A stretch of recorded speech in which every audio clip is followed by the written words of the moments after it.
¿Qué tal, amigos? Pues aquí estamos otra vez. No grabé este sábado pasado porque estaba terminando mi proyecto de la segunda fase de los ejercicios que les había contado la otra vez. Si les puedo volver a mostrar, aquí está la primera fase. Fueron los primeros 3 meses cuando corría cada tercer día, primero 9 minutos, luego 10 minutos, 11, 14, 16, 18, 20, 24, 25. Y en el mes 3 ya llegaba a 37 minutos cada tercer día. Y luego volví a configurar esto. Además de que cada tercer día yo hacía estos ejercicios, pues ya luego fui subiendo a 50 minutos en la primera semana, 1 hora 26 en el segundo mes, en la primera semana del segundo mes. Luego 1 hora 53 en la primera semana del segundo mes, 2 horas y media y luego 3 horas 20. Y este sábado pues corrí los 240 minutos. Obviamente no los hice, no es correr, ¿verdad? Es un trote de muy baja intensidad. Pero pues mi objetivo era ver si mi cuerpo podía lograr alcanzar ese tiempo. Son 6 módulos de 40 minutos, son 240 minutos. Y pues para serles sinceros, yo estaba muy cansado ya para el final. Se supone que en los intervalos, por ejemplo, yo le llamo domingo al sábado en la noche, ¿verdad? Que es el primer día de la semana cuando se pone el sol después de que acaba el sábado. Y es el primer día de la semana. Y entonces en los otros días, lunes, miércoles y viernes, se supone que debería estar haciendo, de la noche anterior, los ejercicios de calistenia, pero si se fijan ya no los pude hacer. Uno es porque tuve compromisos sociales, otro es por flojera, porque realmente estaba exhausto el cuerpo. Al usar esta ganancia compuesta, pues se va cansando. Y pues ahora estoy en un nuevo reto que lo hice este fin de semana. Son otra vez 4, pues no son meses completos porque los meses tienen más, ¿verdad? Pero yo asumí que son meses de 4 semanas, ¿verdad? Y mi objetivo es que para el 22 de septiembre ya no es tanta intensidad en el cardio. Ya voy a empezar con 2 horas y media en la primera semana, 2 horas 39 en la primera semana del segundo mes, 2 horas 50 en la primera semana del tercer mes, 3 horas en la primera semana del cuarto mes y terminar en 3 horas 10 minutos, ¿sí? Y pues haré en ese momento 4 módulos de 48 minutos cada uno con descansos de 10 minutos. Y la innovación es que, por ejemplo, esta semana voy a hacer 8 series de 20 en 7 ejercicios y luego los iré subiendo a 10 series de 20, luego a 12 series de 20 y luego 14 series de 20. Entonces, por ejemplo, lo que me impresiona es que en algún momento voy a poder hacer 14 series de 20 lagartijas, que son 280 lagartijas en un día. Pues ya estamos cerca de las 300, pero no son las únicas que hago, sino voy a hacer 7 tipos de ejercicios con 280 repeticiones. Pues, en fin, son muchos números. Es más difícil hacer las repeticiones que hablar de ellas, pero creo que ha sido muy interesante, muy provechoso para mi vida. Sin yo sentirme para nada ser atleta de alto rendimiento, no creo que esté cerca de tener un cuerpo así, pero mi objetivo sí es que mi cuerpo esté listo para la acción de cualquier tipo, ¿no? Sobre todo lo que me preocupa son emergencias. Si algún adulto mayor que esté cerca de mí está pasando por una emergencia, yo tener la capacidad física de recoger, de levantarlo, recogerlo, algún niño, por ejemplo, algún accidente que pase o prevenir el accidente, pues tener la capacidad, ¿verdad?, de poder actuar. Y contrario a pues cuando está uno con una vida sedentaria que no tiene músculos desarrollados, que es diferente, ¿no? Entonces quisiera tener yo esta capacidad para actuar en muchas circunstancias, ¿no? Y bueno, de aprendizajes que pasó, pues ya se quedó claro las elecciones, el tema electoral.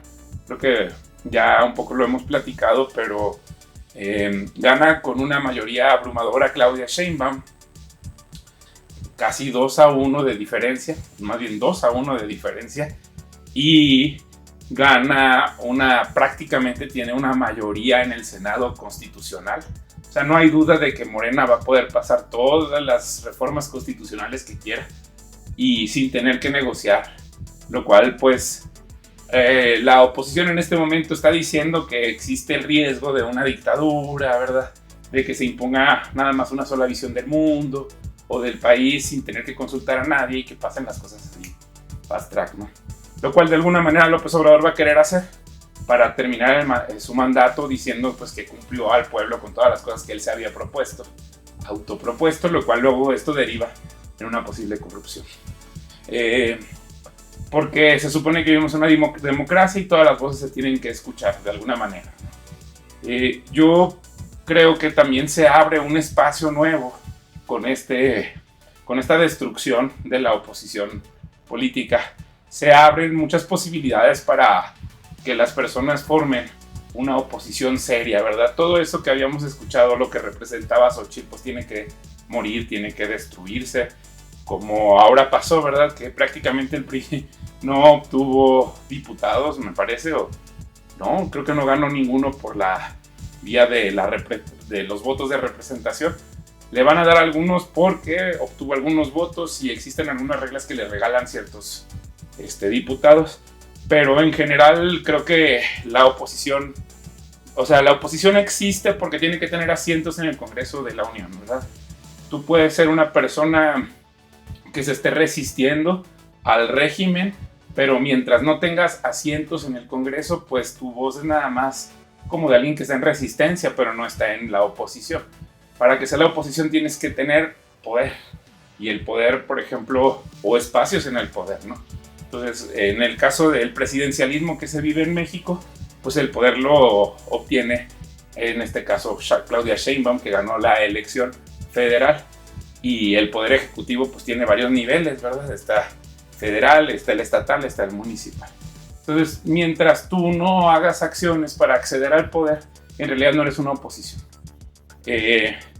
Entonces, estos partidos que quedaron aplastados, hechos añicos, pues tienen el cascarón de los registros, porque de alguna manera obtuvieron suficientes votos para conservarlo, con excepción de PRD, por ejemplo, ¿no? Que obtuvo más o menos 1 millón de votos, pero no es el suficiente para conservarse para ser considerado oposición, no tiene asientos y va a desaparecer ese partido. Entonces va a quedar esta alianza PRI-PAN, que en algún momento tienen que decidir desligarse o fusionarse para armar una coalición.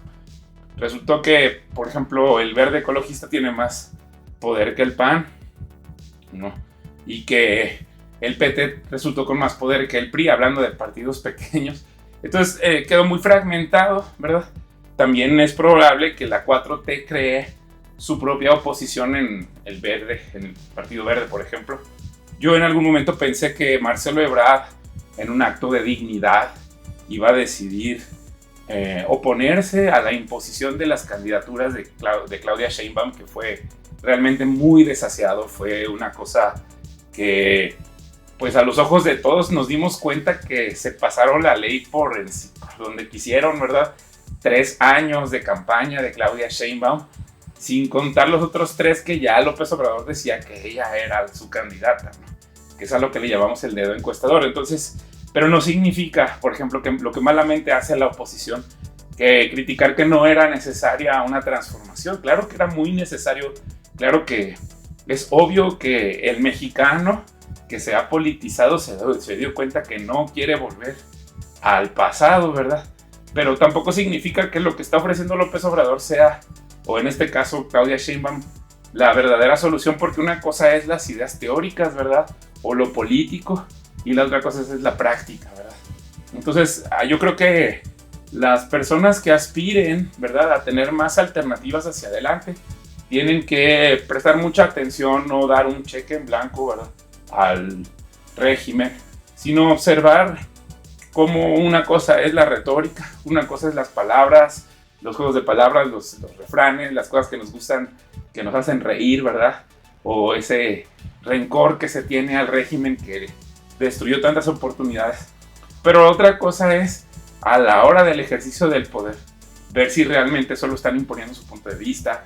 Incluso podrían ellos tener las ideas correctas, pero en los modos de simplemente imponerse pueden tomar o el otro extremo, ¿verdad?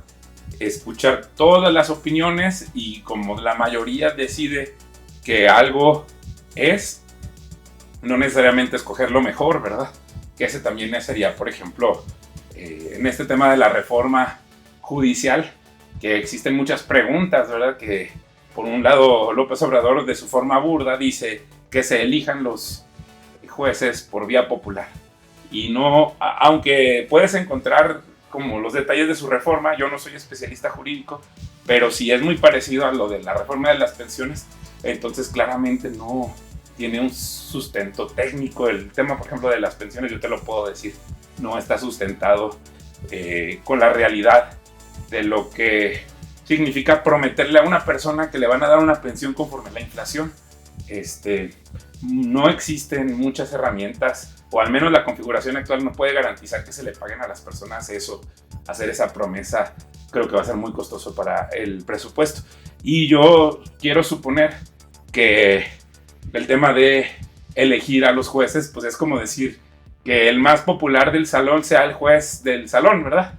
Cuando probablemente habrá gente que está más preparada para ser juez en ese caso específico. Digo, no tengo nada en contra del más popular del salón.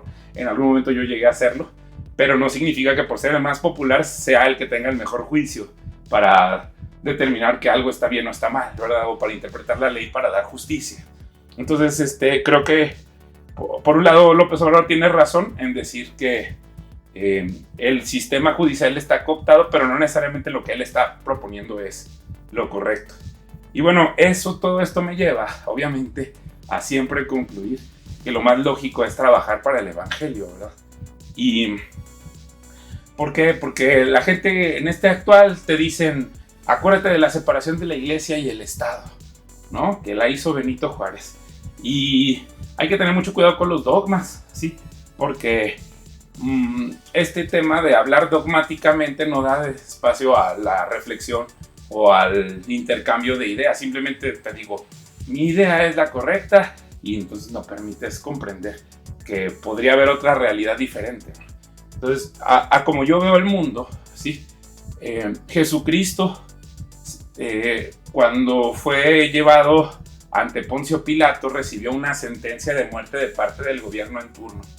Y este gobierno, que es Roma, representa a todos los gobiernos humanos que se ponen de acuerdo. Incluso dice que Herodes y Pilato ese día se hicieron amigos y tácitamente estaban aceptando cómo se estaban dando las cosas para sentenciar a Jesús. Aunque él se lava las manos, pues sí lleva a cabo un juicio injusto, porque Jesús en realidad no era culpable, y la manera en la que fue sentenciado a muerte por los judíos, pues se rompió todos los protocolos que tenían que seguirse, porque simplemente le tenían envidia, no porque Jesús haya hecho nada digno de muerte. Incluso Pilato dice, este hombre no hizo nada digno de muerte.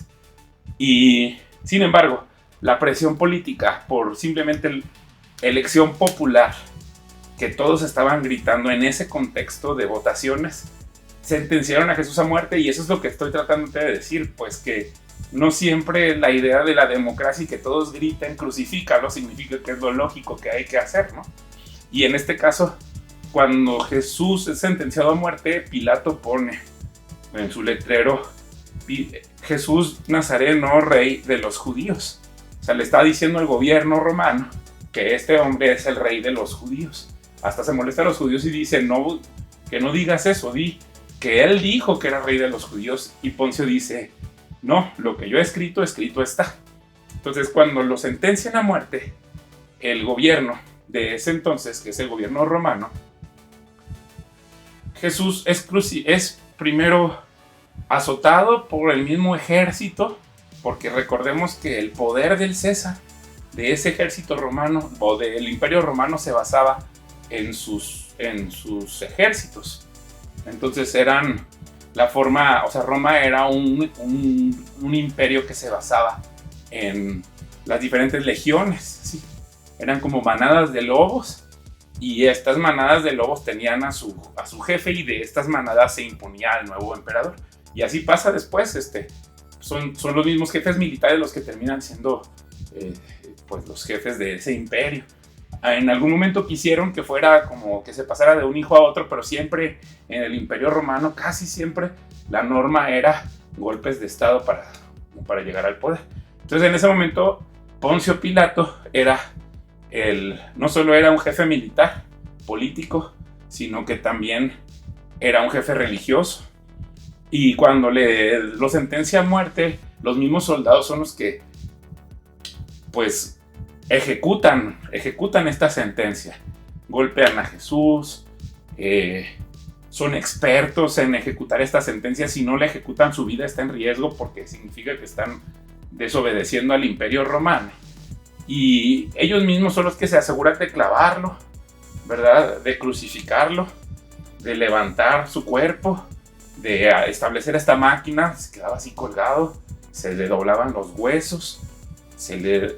Dice la escritura que sus huesos nunca fueron quebrantados, pero sí se le dislocaron los hombros. Y luego él murió por asfixia, le dio un paro cardíaco, Jesús. Y al final lo atraviesan con una lanza a un costado y sale agua y sangre. Y los médicos han determinado que esa es una comprobación de que Jesús efectivamente murió. Entonces bajaron su cuerpo, fue sepultado y al tercer día él se levanta de entre los muertos. De esta manera la sentencia que le había dado el gobierno humano, él la desafía. Y él, al levantarse, es un acto revolucionario, al levantarse de entre los muertos, pero es una revolución que no es de este mundo.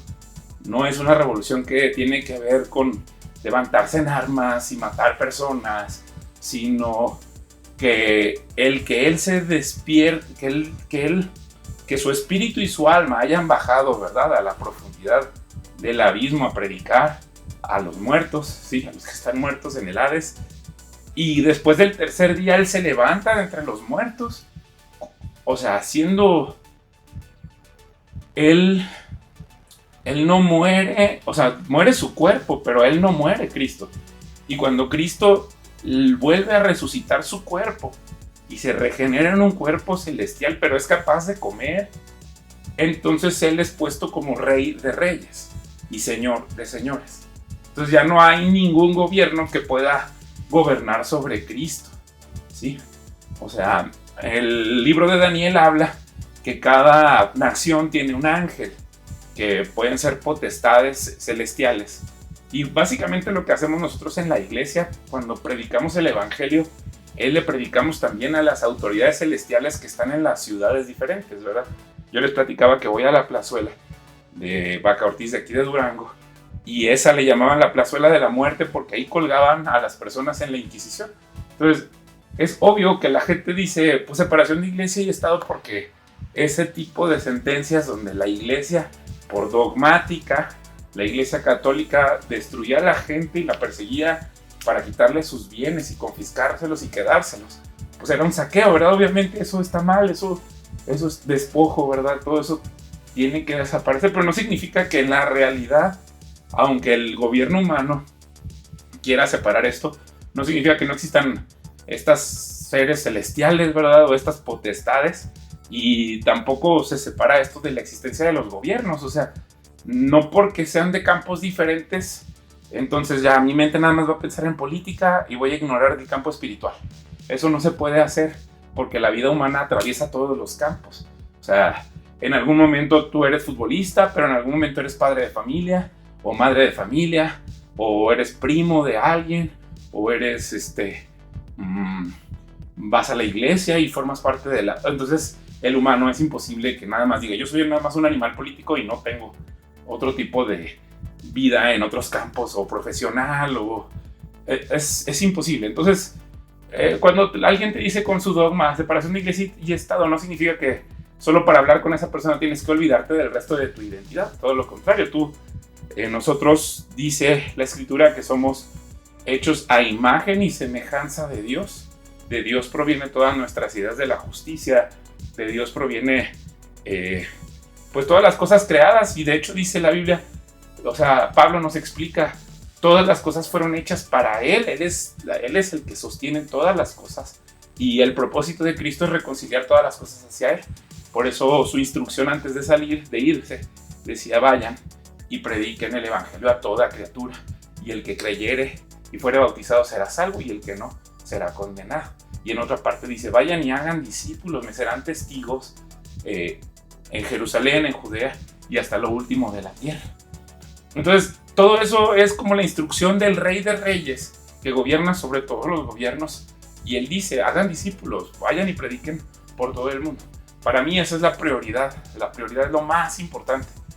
Si Herodes y Pilatos modernos cometen injusticias como que Claudia no le importa la ley electoral y hace su campaña de 5 años, pues ese es un problema de ella, pero en realidad eso va a desaparecer, eso se va a ir. Pues lo que va a permanecer es Cristo mismo y su iglesia, que somos como un vehículo que estamos atravesando este mundo. Imagínate un tren que está atravesando por las vías a través de las montañas. Nosotros igual, la iglesia cristiana atraviesa la realidad como una montaña. Entonces sí te puedes tú clavar en decir, voy a dedicar mi tiempo para hacer política de los partidos políticos, o puedo dedicar mi tiempo para hacer política para que el reino del cielo se expanda. Y ahí es donde entramos en las diferencias, ¿verdad? Quizás tú vas a una iglesia donde un pastor tiene una visión y vas a otra iglesia donde él tiene otra visión.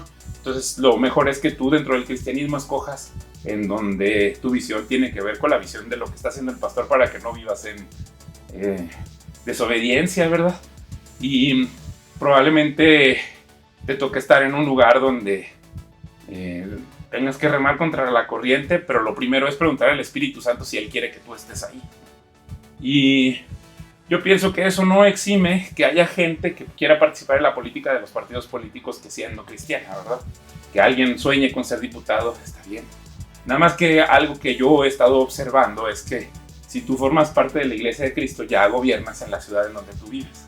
Obviamente no tienes el poder del presupuesto, ¿verdad? Que mucha gente eso es lo que quiere, que dice, pues yo para hacer cualquier acto, pues quiero tener el respaldo de que la Constitución me permite ir a cobrar piso, que son los impuestos, o que me permite tener un sueldo asegurado para hacer lo que yo quiera. Pero no, yo lo que creo es que desde este momento, si el Espíritu Santo vive en ti, tú puedes transformar la realidad de donde tú vives. O sea, este acto de ir a la plazuela es un acto transformativo. Una persona está pensando en suicidarse, o está pensando en hacer una maldad, o está pensando en un dinero que le falta, y va caminando por la plazuela y escucha un mensaje de esperanza, de confort, de que Dios lo ama, y eso puede transformar. Incluso esa persona puede arrepentirse de su pecado y regresar a Cristo, que esa es la esencia del evangelio, que existe perdón para tus pecados. Entonces ese acto pues ya transforma, ya hace que quizás alguien que estaba pensando en volverse delincuente se arrepienta, o un mismo delincuente se arrepienta, ¿verdad? Alguien que está tirado ahí mismo en la plaza, me tocó verlos cómo están tirados, y mientras empieza yo a predicar se levantan y se van, ¿verdad? Puede ser que por no querer escuchar el evangelio se vayan corriendo, pero ya en ese momento ya se levantaron, ya no se están autoflagelando o teniéndose lástima a sí mismos, porque llega el mensaje del poder del Espíritu Santo y entonces empieza a transformar. Entonces no podemos decir que el evangelio no tiene consecuencias políticas, porque muchas veces mucha gente se mete a la política porque dice, yo quiero transformar el mundo, yo quiero dejar una huella, yo quiero que la sociedad mejore. Y probablemente el acto más poderoso políticamente es compartir el evangelio, porque su consecuencia es la vida eterna. O sea, una persona que va a vivir más allá de la muerte, y si esa persona dentro de 100 años termina estando con Jesús, pues va a tener vida eterna, ¿verdad? Finalmente, cuando tú escuchas a los teóricos de la política, dicen que la finalidad de la política es hacer feliz al ciudadano, ¿verdad? Y arreglar conflictos. Entonces, ¿qué mejor que una persona renovada, restaurada en Cristo, pues resuelva su conflicto mayor, que es el miedo a la muerte? O sea, yo no puedo ver que a una persona que tiene confianza en que Cristo lo va a resucitar de entre la muerte viva pues apesadumbrada, ¿verdad? O que viva enojada, o que viva...